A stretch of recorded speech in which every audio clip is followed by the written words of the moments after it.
नमस्ते दोस्तों। पूरी रोटी के चक्कर में आधी रोटी छोड़ना, ये तो सुना ही होगा आपने। हाँ, पूरी रोटी के चक्कर में आधी रोटी छोड़ना, ये दिल्ली की महिलाओं के साथ हुआ है। जब अरविंद केजरीवाल जी ने 2100 रुपये देने की घोषणा हुई थी चुनावों के टाइम पे, उसी टाइम अपोजिट पार्टी ने 2500 रुपये की घोषणा कर दी। इस लालच में जनता ने, लेडीज़ों ने आधी रोटी छोड़ के पूरी रोटी को जिता दिया। अब पूरी रोटी जीत गई है तो वो आधी महिलाओं को ही सुविधा दे रही हैं। उन आधी महिलाओं को भी इतनी कंडीशन के साथ सुविधाएं मिलेंगी ना कि पता नहीं 10% लोगों को ही सुविधा मिलेगी। जहाँ कह रहे थे हर लेडीज़ को मिलनी है, वोट तो हर लेडीज़ ने दी है, घर की सदस्य ने, जो भी है 18 साल से ऊपर की, लेकिन मिलेगी एक को ही। और कंडीशन इतनी है, इनकम सर्टिफिकेट होना चाहिए, 10 साल का पुराना रिकॉर्ड होना चाहिए, और भी एक्स्ट्रा कंडीशन है।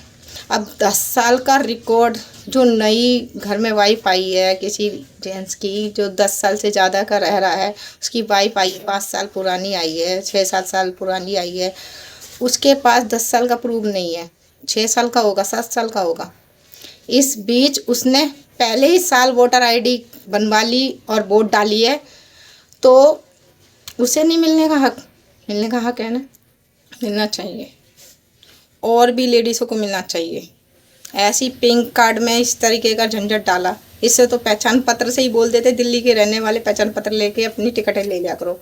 वहाँ इतनी सिरदर्दी, वहाँ लाइन में लगो, काम धंधा छोड़ो, वहाँ पहुँचो, वहाँ पे पैसे लगते हैं, इनकम सर्टिफिकेट बनवाने के पैसे लगते हैं, सारी जगह पैसे। पहले गरीब पैसा दे, नीचे स्तर पे आके देखो गरीबों की कितनी लाइन में लगना पड़ता है, सुबह जाना पड़ता है, जब जाके कुछ बनता है। 2500 रुपये देने की बात हो भी गई है, जो रक्षाबंधन तक मिलने वाले हैं, तो वो भी पूरे नहीं मिलेंगे। उसमें से 1000 रुपये हम यूज़ कर सकते हैं, 1500 रुपये डिपॉज़िट रखने हैं। अगर डिपॉज़िट ही रखने हैं तो 1.5 साल पहले घोषणा हुई थी, तो 1.5 साल पहले के जो पैसे अब तक जोड़ के डिपॉज़िट के पैसे, वो भी हमें दिए जाए महिलाओं के लिए। कहाँ है सरकार? डिपॉज़िट रखने हैं, पहले हमारा 1.5 साल का डिपॉज़िट दीजिए जो आपके पास जमा है। न्याय करिए, हम आपकी सपोर्ट में हैं, मगर पहले थोड़ा न्याय करिए। कुछ पैसे मिलेंगे तो कुछ काम आएंगे। बच्चों के ये इतनी महंगाई हो रही है ना, बस शायद थोड़ा बहुत खाने पीने में ही काम आएंगे, और कहीं नहीं जा रहे, कहीं नहीं। हम जोड़ के मकान बना रहे, घर मकान बना रहे, जायदाद खरीद रहे, शॉपिंग कर रहे। इतनी महंगाई हो रही है, दूध तक बच्चों को नहीं दे पा रहे, अंडा इतना महंगा, हर चीज़ इतना महंगा। कहने को पोषण चाहिए बच्चों को, कहाँ से पोषण लाएं इनके लिए? हाँ, कुछ तो सोचिए। दिल्ली सरकार ही सोच लीजिए, दिल्ली के अंदर इतनी महंगाई हो रही है, उसको थोड़ा कंट्रोल करिए ताकि बच्चों को पोषण भरा खाना खिला सकें। पैसे कहीं नहीं जुड़ने वाले हमसे। प्राइवेट सेक्टर में सैलरी नहीं बढ़ी हुई है, 10,000 12,000 में क्या हो रहा है?